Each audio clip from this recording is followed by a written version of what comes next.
Bonjour à tous, aujourd'hui nous allons étudier un texte du chapitre 6 de la lettre de Saint Paul aux Éphésiens. Donc Éphésiens 6 à partir du verset 10 sur le combat spirituel.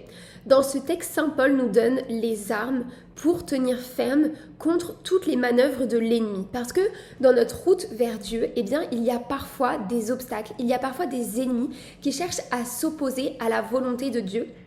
Et donc, parce qu'ils ne peuvent pas s'en prendre à Dieu directement, comme Dieu est tout puissant, eh bien, ces ennemis veulent s'en prendre à ce qui est le plus précieux aux yeux de Dieu, c'est-à-dire ses enfants.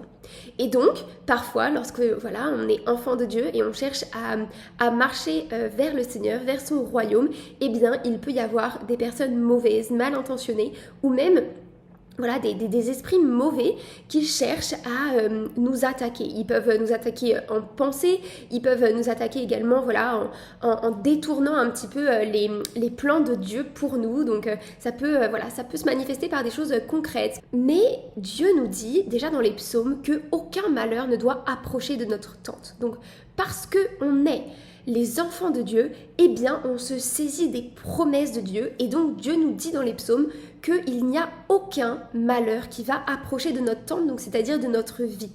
Donc, en tant qu'enfant de Dieu, on doit se saisir de l'autorité que Dieu nous a donnée. Dieu nous a dit qu'il nous donnait le pouvoir sur nos adversaires, qu'il faisait de nos adversaires le marchepied de notre trône. Et il nous invitait à aller dominer jusqu'au cœur de l'ennemi. Donc ça, c'est dans le psaume 119. Donc Dieu nous donne une supériorité face à tous ceux qui veulent s'en prendre à nous. Et dans le texte Éphésiens 6, Saint Paul nous explique concrètement toutes les armes qui nous permettent de tenir ferme et de faire détourner tous nos adversaires. Quand Dieu, dans le psaume 119, nous dit de dominer jusqu'au cœur de l'ennemi, il nous dit qu'en fait, il nous a donné un mandat légal. Dans le domaine spirituel, il y a également des règles légales, comme dans le domaine matériel.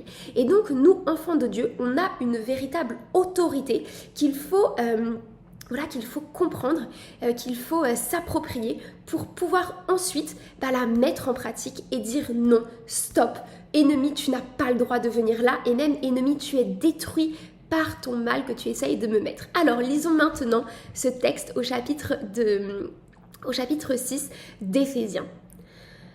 Enfin, puisez votre énergie dans le Seigneur et la vigueur de sa force. Donc, Saint Paul nous dit d'emblée d'aller chercher notre carburant en Dieu. Dieu pourvoit à tous nos besoins et Dieu nous donne une énergie particulière. Ce n'est pas nous qui nous levons et qui nous marchons vers Dieu, qui courons vers Dieu lorsque le climat, l'atmosphère devient un petit peu adverse à nos plans, à nos projets et aux projets que Dieu met dans notre cœur. Et donc à ce moment-là, eh bien c'est Dieu lui-même qui nous donne l'énergie, qui nous donne notre force. Il poursuit.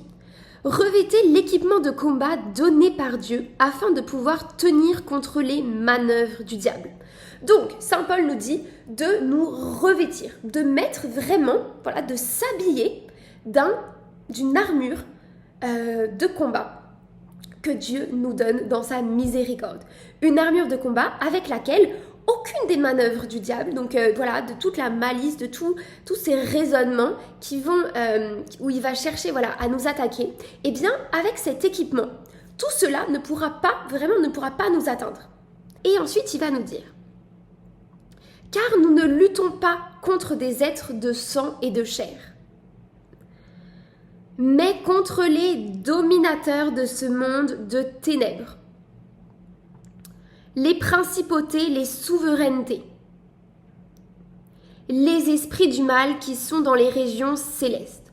Donc ici, Saint Paul nous dit qu'en fait, notre combat n'est pas contre des choses matérielles, mais il est bien d'ordre spirituel contre des esprits qui sont dans les ténèbres. Donc déjà des esprits qui fuient la lumière, qui n'aiment pas la lumière, qui ont même peur de la lumière. Donc c'est une bonne nouvelle pour nous. Et il nous dit que nos combats ont souvent une racine qui est spirituelle. Parfois, des maladies ont des racines spirituelles. Parfois, des difficultés extérieures dans nos vies ont des racines spirituelles. Parfois, des difficultés émotionnelles peuvent avoir des racines spirituelles. En tout cas, le bon combat, nous avait dit saint Paul dans la lettre à Timothée, c'est celui de la foi. Et ceux qui peuvent essayer de nous faire chanceler dans la foi, eh bien, ce sont des esprits. Parfois, ces esprits-là, ils peuvent également se servir de personnes, se servir de circonstances matérielles, de servir de choses concrètes, par exemple des maladies, pour nous atteindre. Mais en tout, nous avons la victoire, nous dit Jésus. Nous avons la victoire, nous dit tous les évangiles ainsi que la parole de Dieu. Donc, il s'agit de voir comment on peut se protéger, mettre cette armure de combat pour que vraiment toutes les manœuvres de l'ennemi pour chercher à nous toucher, alors que ce soit aussi, parfois ça peut prendre la forme de pensées, des pensées qui sont bizarres, qui sont obscures, qui sont mauvaises, qui viennent dans notre esprit. Et bien pour contrer ce mécanisme, Dieu nous donne des armes concrètes. Alors on y va. Pour cela, prenez l'équipement de combat donné par Dieu. Ainsi vous pourrez résister quand viendra le jour du malheur et tout mettre en œuvre pour tenir bon. Saint Paul nous réinvite à mettre la tenue de combat donnée par Dieu. Donc c'est vraiment des armes concrètes qui ont une véritable teneur spirituelle. Oui, tenez bon, ayant autour des reins le ceinturon de la vérité. Donc tout d'abord, saint Paul nous dit de mettre autour de nous, de nos reins, de notre ventre, la ceinture de la vérité. Cette vérité, elle nous protège contre les manœuvres du diable. Eh bien oui, le diable, c'est un menteur. C'est par sa parole mensongère qui cherche à nous détruire ou qui cherche à nous blesser. Mais nous, avec la vérité, eh bien nous sommes protégés parce que la vérité est toujours supérieure au mensonge. La vérité détruit le mensonge. Lorsque l'esprit humain a trouvé la vérité, eh bien elle délaisse le mensonge. C'est ainsi que les croyances limitantes sont brisées. C'est ainsi que toutes les forteresses qui s'érigeaient de manière hautaine, comme nous le dit la deuxième lettre aux Corinthiens au chapitre 10, verset 5, toutes ces murailles-là qui s'érigeaient de manière hautaine contre la connaissance de Dieu, eh bien, par la puissance de Dieu, elles sont démolies. Et cette puissance de Dieu, il la met en nous, elle est accessible, elle est directement présente lorsqu'on choisit de demeurer dans les pensées de Jésus, dans notre esprit, dans notre cœur, et également de mettre la parole de Dieu dans notre bouche. Pour mettre la parole de Dieu dans notre bouche, rien de plus simple, il s'agit simplement de dire ce que Dieu dit. Si on dit ce que Dieu dit, eh bien, la pensée de Jésus, elle prend de plus en plus de place en nous et c'est ce qui fait dire à saint Paul dans ses lettres « J'ai la pensée de Jésus-Christ ». Nous avons la pensée de Jésus-Christ. Eh bien, à mesure qu'on reste dans la parole de Dieu, qu'on la médite dans notre cœur, qu'on la met en pratique, eh bien cette parole de Dieu, elle est partout à l'intérieur de nous et elle déborde partout. Et c'est ce qui fait même qu'en tout lieu où nous allons, nous répandons la bonne odeur de Jésus-Christ, comme nous le dit encore saint Paul ailleurs dans ses lettres. Donc, mettre la ceinture de la vérité autour de nous, c'est demeurer ferme dans l'enseignement que nous a donné Dieu. C'est demeurer ferme également en Jésus-Christ. Parce que en Jean, au chapitre 14, Jésus nous dit « Je suis le chemin, la vérité et la vie ». Donc Jésus est la vérité. Et au chapitre juste après, au chapitre 15, il nous dit « Demeurez en moi comme je demeure en vous ». Donc cela signifie demeurer sur mon chemin, comme ce chemin, en fait, il est tracé dans votre cœur, il est écrit en vous, il est inscrit en vous. Ma loi, dit le Père dans l'Ancien Testament, ma loi sera écrite dans votre cœur. Donc, c'est bien ça, en fait, la vérité de Dieu, elle est en nous, ce chemin, il est en nous. Et ensuite, donc, quand Jésus dit en Jean 15, demeurez en moi comme je demeure en vous, eh bien demeurez dans la vérité comme la vérité demeure en vous. Et donc pour faire grandir cette vérité, eh bien on peut demander au Père, comme Jésus le fait en Jean 17, verset 17, Jésus dit « Sanctifie-les, Père, dans ta vérité, ta parole est vérité ». Eh bien nous, à la suite de Jésus, nous pouvons nous réapproprier sa prière et demander au Père chaque matin « Père, sanctifie-moi dans ta vérité, ta parole est vérité ». Voilà, ça peut être une phrase qu'on dit le matin et cela vient faire grandir, vient fortifier cette ceinture de la vérité. Ça vient aussi, voilà, juste dire ça le matin à notre Père du ciel, eh bien cela fait que on met cette ceinture autour de nos reins. Mettre la ceinture autour des reins, eh bien c'est peut-être dire également que la parole de Dieu sera toujours supérieure à nos émotions et nos sensations, et que quelque part, eh bien nos émotions, nos sensations, eh bien peuvent être soumis, peuvent être rendus obéissants à la parole de Dieu. Et lorsque l'on fait ça, lorsque on soumet nos émotions à la parole de Dieu, eh bien nous demeurons dans la joie, parce que Dieu est joie. Parce que devant la face de Dieu, nous débordons de joie, nous dit le psaume 8. Et en fait, le sentiment de Dieu, eh bien, c'est la joie.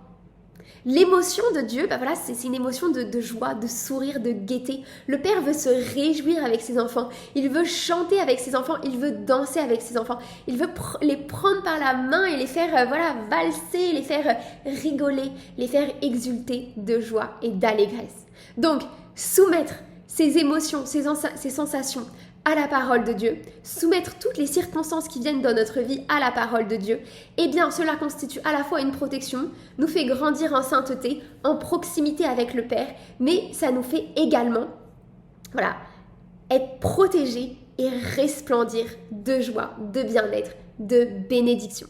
Et donc, garde la vérité autour de tes reins. Si la vérité est autour de tes reins, eh bien l'ennemi ne pourra pas venir avec ses mensonges. Les mensonges qu'il cherchera à te donner, eh bien tu diras non, j'en veux pas parce que c'est un mensonge. Quand l'esprit humain trouve la vérité, il chasse le mensonge.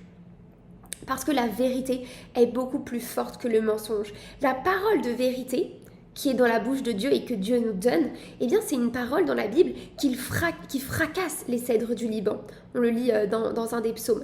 C'est une parole qui détruit les adversaires, qui détruit les ennemis, qui vraiment coupe la tête à tous les mensonges. Donc, première arme que saint Paul nous invite à garder, c'est la vérité, parole de vérité, qui vient mettre en déroute tous les mensonges, qui est une des armes de l'ennemi.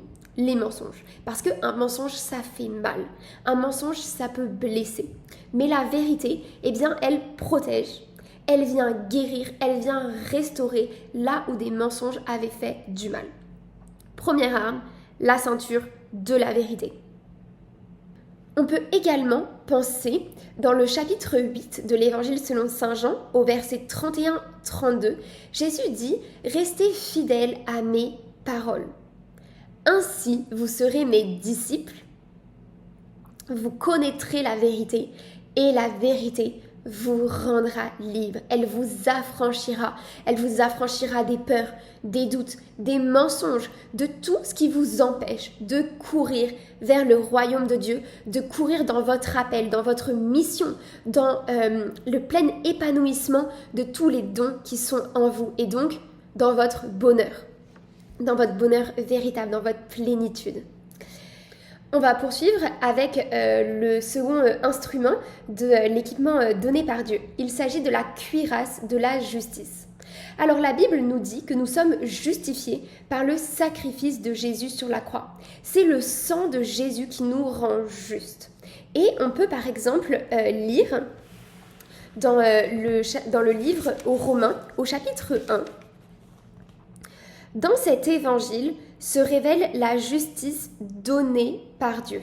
Donc, la justice est un don qui nous est donné par Dieu. Celle qui vient de la foi et conduit à la foi. Donc, c'est notre foi en Dieu et en Jésus-Christ qui nous a lavés de nos péchés, qui nous a justifiés par son sang, qui nous donne la justice.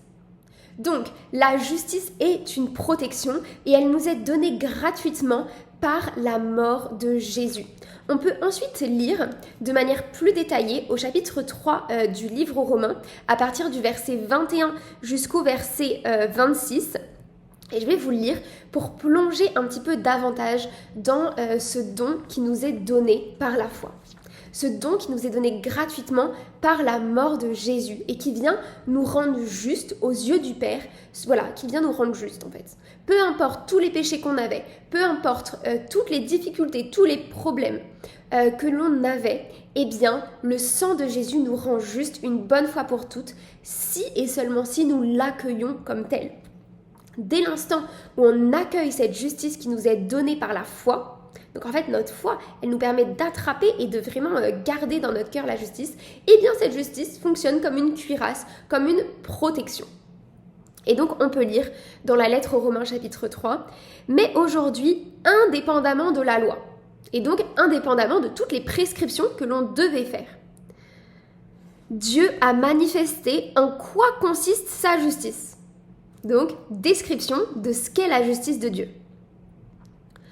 La loi et les prophètes en sont témoins. Et cette justice de Dieu, donnée par la foi en Jésus-Christ, donc encore une fois, c'est cette foi qui nous rend justes,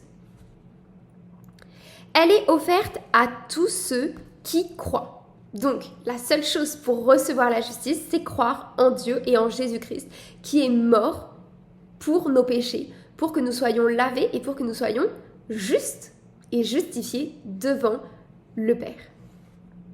En effet, il n'y a pas de différence. Tous les hommes ont péché.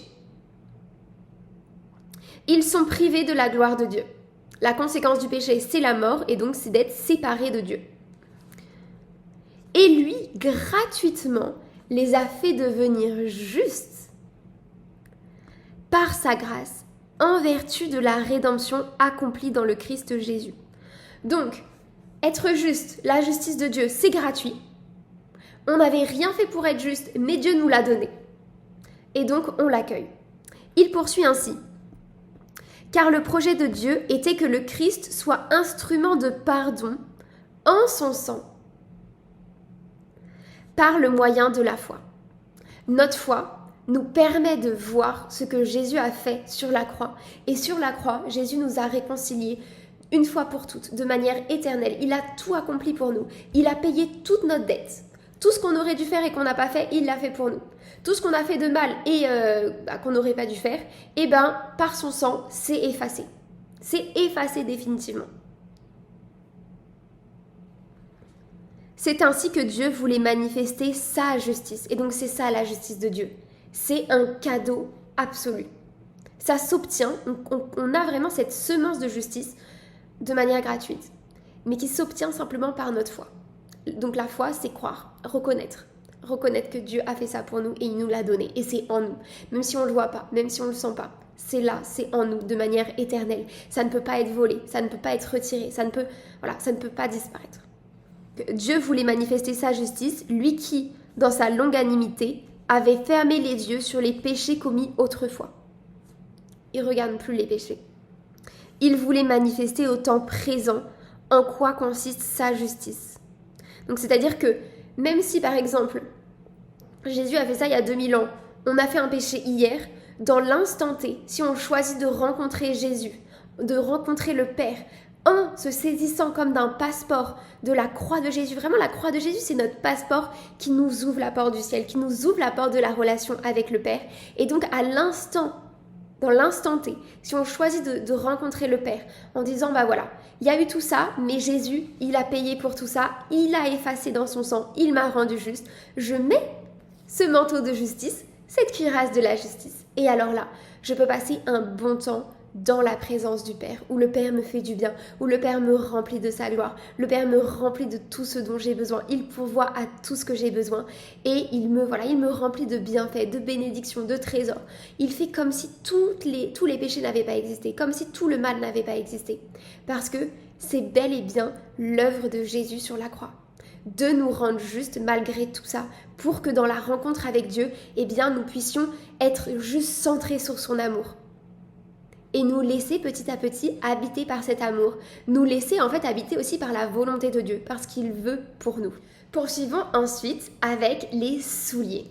Les chaussons que Dieu nous donne, ce sont ceux de l'ardeur à annoncer l'évangile de la paix, à répandre cette bonne nouvelle autour de nous, à être véritablement artisans de paix autour de nous. Annoncer l'évangile de la paix, ça nous fortifie dans la foi, parce que la proclamation de l'évangile s'accompagne toujours de signes et de prodiges. Dieu fait accompagner les paroles à propos du royaume par des signes et des prodiges. dans les lettres de Saint Paul. Donc on voit déjà, on peut lire, voici les signes qui accompagnaient la proclamation de l'évangile.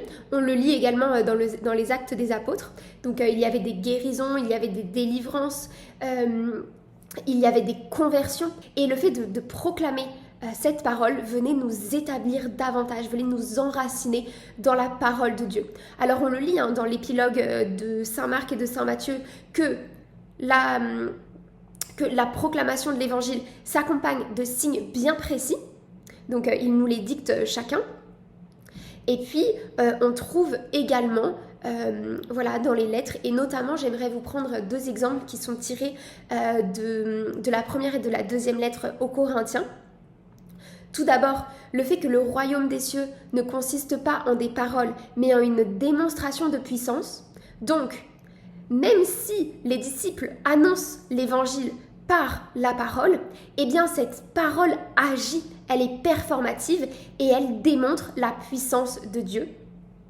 Et par ailleurs, dans la première lettre aux Corinthiens, Saint Paul dit « Je ne suis pas venu à vous en faisant reposer mon discours sur des sagesses purement humaines, mais j'ai fait reposer mon discours sur la puissance de l'Esprit Saint. » Donc, parler de Dieu, ça nous oblige à être dans une intimité très forte avec le Saint-Esprit. Et donc, on se lève avec le Saint-Esprit vient prendre plus de place, vient grandir en nous, et alors notre foi en est fortifiée. Voilà, cela aussi, ce sont les souliers, cela nous pousse aussi à aller courir dans le royaume de Dieu, à courir dans la volonté de Dieu. Et la volonté de Dieu, eh bien, c'est que tout le monde croit. Voici l'œuvre du Père, c'est de vous faire croire en celui qu'il a envoyé, donc Jésus-Christ, nous dit l'évangile selon saint Jean.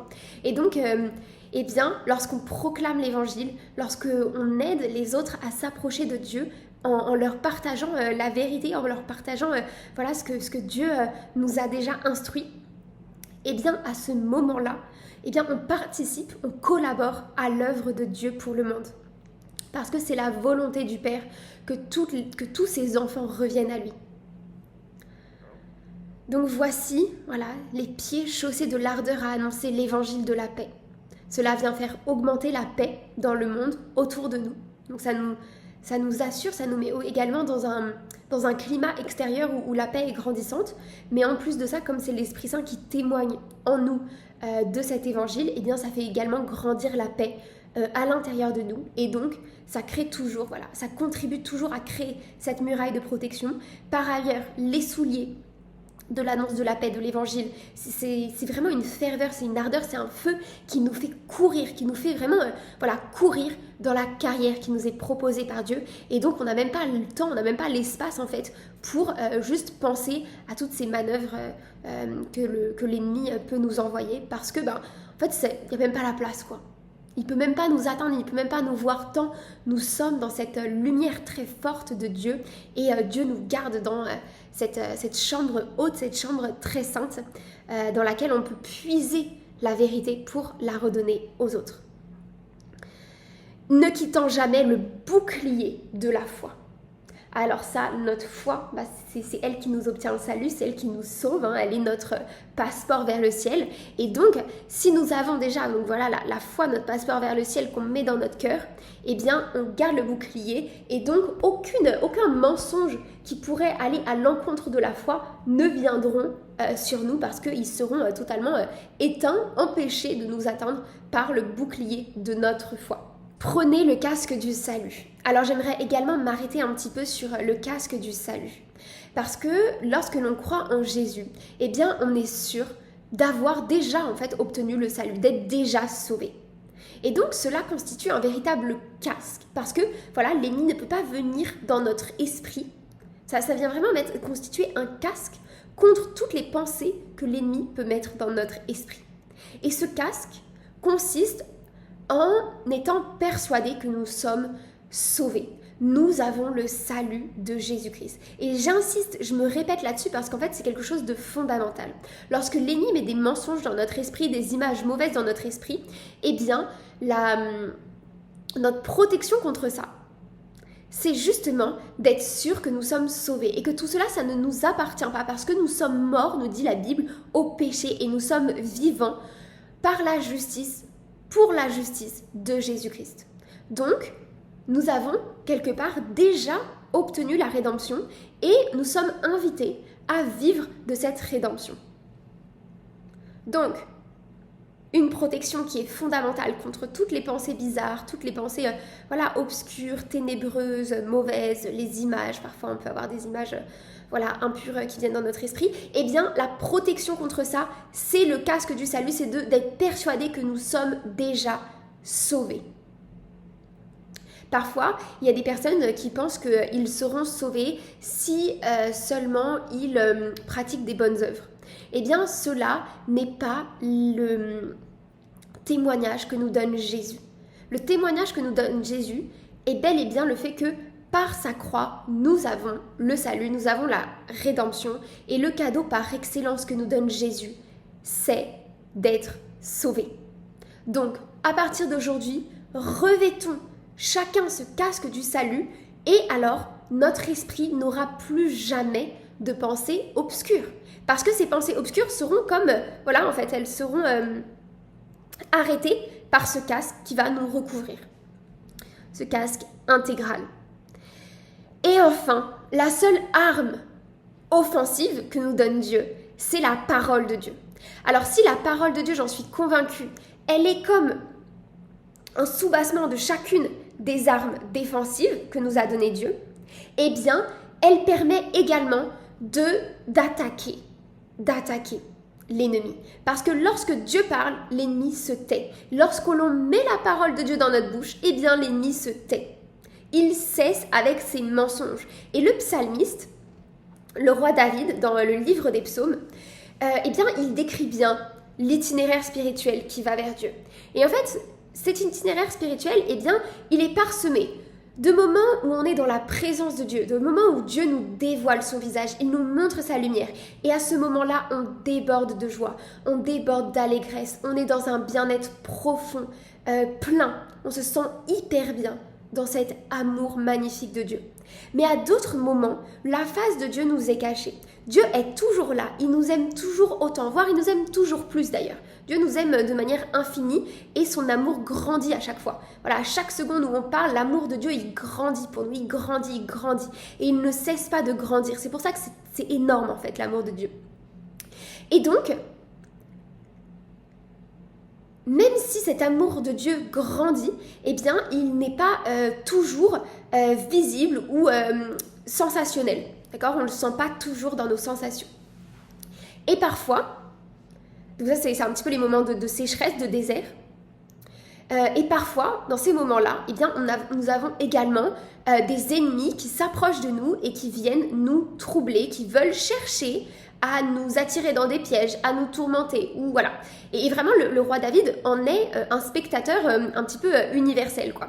Je trouve que ces mots peuvent parler à chacun des cœurs et à chacune des histoires et des expériences de tous les hommes. Et il nous montre qu'à des moments, les ennemis nous attaquent par des paroles mensongères, par des mensonges qui viennent nous blesser, qui viennent nous appauvrir, qui viennent, un peu faire du mal. Et à ce moment-là, la parole de Dieu est une arme offensive qui vient détruire toutes les mensonges des ennemis, qui vient également détruire toutes les ronces qui peuvent se trouver un petit peu, on choisit de traverser une forêt et puis à un moment donné il y a un endroit de ronces. Alors c'est pas du tout la volonté de Dieu, mais c'est là parce que l'ennemi a agi dans le monde. Dieu nous donne cette parole pour détruire les ronces. Ça peut être des idées limitantes, des croyances limitantes, Dieu nous donne de les détruire. C'est ce qu'on a dans la deuxième lettre aux Corinthiens au chapitre 10 à partir du verset 4. Saint Paul dit, mais en fait il est inspiré par Dieu, et il dit nos âmes ne sont pas purement humaines, mais elles reçoivent de Dieu la puissance qui démolit les forteresses, qui démolit, toutes les forteresses qui ont été données par l'ennemi. Ça peut être des croyances limitantes, ça peut être des doutes, ça peut être des peurs, ça peut être des maladies, ça peut être des obstacles concrets extérieurs. Ça peut être plein de choses. Mais cette parole de Dieu, elle vient les démolir, elle vient les détruire. Je disais aussi tout à l'heure que la parole de Dieu, chaque parole de Dieu a une mission spécifique. C'est ce qu'on lit dans le livre d'Isaïe. Lorsque Dieu dit la parole que je vous envoie ne me revient pas sans avoir produit son fruit, sans avoir accompli sa mission, sans avoir effectué ma volonté pour la situation. Et donc il y a des paroles qui viennent guérir, il y a des paroles qui viennent fortifier, il y a des paroles qui viennent consoler, qui viennent rassurer, il y a des paroles qui donnent la paix, il y a des paroles qui viennent nous bénir, il y a des paroles qui viennent protéger, il y a des paroles qui viennent détruire les œuvres du diable, qui viennent détruire toutes les malédictions, parce qu'un enfant de Dieu a aucune malédiction sur sa tête, mais il n'a que des bénédictions tout autour de lui. C'est vraiment le manteau des enfants de Dieu, c'est un manteau de bénédiction. La couronne des enfants de Dieu, c'est une couronne d'amour, de tendresse, de bénédiction. Le sourire des enfants de Dieu, c'est un sourire de joie. Enfin, les lèvres des enfants de Dieu, voilà, c'est un sourire de joie. L'odeur des enfants de Dieu, c'est l'odeur de Jésus-Christ. Donc voilà, là, je vous lis un petit peu la parole de Dieu. Parsemé soit dans les évangiles, dans les lettres de Saint Paul, mais également dans les psaumes. Dieu, voilà, nous habille d'un manteau resplendissant de lumière, un manteau de joie, d'allégresse. Voilà, il nous chausse de chaussures précieuses, voilà, qui viennent transmettre l'évangile de la paix autour de nous. Et donc, à la fois, tout cela, ça nous fait resplendir. Ce sont plein de pierres, de diamants, de pierres précieuses incrustées dans des habits somptueux. Et également, ces habits de lumière, de joie, de bénédiction, constituent une protection contre toutes les manœuvres du diable. Et ça vient déjouer toutes ces tentatives de nous affecter. Donc en fait, les enfants de Dieu sont toujours dans la joie. Même si on cherche à les offenser, à leur faire du mal, ils rigolent à la face de leurs ennemis. Ils savent que le Père est en train de préparer un repas somptueux à la face des ennemis. Ils savent que toutes les ennemis, toutes les embûches des adversaires sont le marchepied de notre trône. Ce sont des escaliers qui nous permettent d'aller toujours plus en avant dans le royaume de Dieu. Ça vient nous former des couronnes qui sont toujours plus belles les unes que les autres et qui s'additionnent. Voilà, vraiment... Des couronnes qui se superposent en fait, des couronnes de justice, des couronnes de gloire, de paix, de bénédiction. Et bien maintenant, voilà, je prie le Père qui vienne vraiment nous revêtir de sa cuirasse de justice, qui vienne fortifier cette cuirasse de justice, qui vienne la rendre vraiment invincible. Voilà, que le Père nous donne ses souliers, ses chaussons, de l'ardeur à annoncer l'évangile de la paix, qu'il vienne toujours mettre sa parole sur notre bouche, dans notre cœur, dans notre esprit, que nous ayons toujours la pensée de Jésus-Christ et que cette parole qui est présente dans les lettres de Saint Paul soit fortifiée en nous.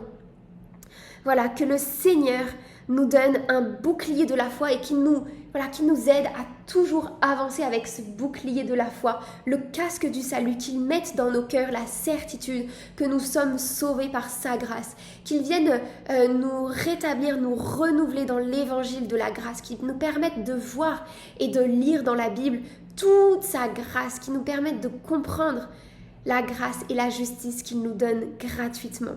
Et enfin, qu'il nous donne le glaive de l'esprit, qu'il nous donne une parfaite maîtrise de sa parole et que cette parole nous aide à détruire toutes les forteresses qui se sont édifiées, qui se sont érigées de manière hautaine contre la connaissance de Dieu. Voilà, que les armes de notre combat soient uniquement d'origine divine et que notre intimité avec le Père, avec Jésus, avec le Saint-Esprit grandisse, soit fortifiée et soit alimentée par la faveur de Dieu. Soyez tous bénis et soyez assurés de nos prières pour vous. Amen.